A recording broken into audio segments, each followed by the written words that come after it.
As we build out our pages and assignments in our Canvas course, and actually these principles will hold true if you're building out a Word document or a Google Docs document, there are some basic tools that we can utilize that will help make our content be more accessible to students who are visually impaired and who rely on a sight reader. For this example, I have an assignment that has a page of details and information and some resources. And I just want to talk through how I can make this content more accessible. First thing, usually when we have a page with lots of content, we might create a header and then we bold that text, sometimes even change the color. That will stand out and it becomes a header for that particular section of content. The only problem is that a sight reader, when they are reading this text, it's formatted as a paragraph. It's not differentiated between this text or this text. And so the sight reader isn't going to read this as a heading or read it as a cue to the student that they are going into a new section of content. What we want to do, rather than bolding the text, is we want to actually select a text style. When I click on my drop-down menu, you can see that we have heading 2, 3, and 4. Heading 1 is actually our document title.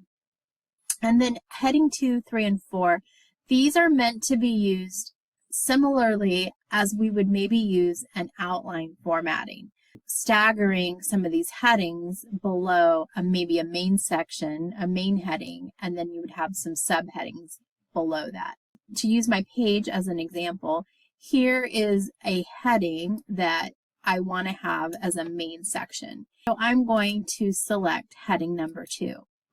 And then any main sections on my page, I'm going to then format those as heading number 2. Now, if this font is too big, if the size is too large, you can format the text just as you normally would. You can, make that bigger, smaller, change the color, make it bolded, whatever you feel is visually appealing on your page, as long as it's showing that proper contrast between the background and your font color of your text. And then what you would want to do, so here's an area where I have a subheading under my main section. And so this text, I'm then going to utilize heading number 3. What these different headings are going to trigger is as your students are reading through this content with their sight reader, the sight reader is actually going to clue them that this is a main section, and then these are some subsections. And then this is another main section, and then there's any subsections below that.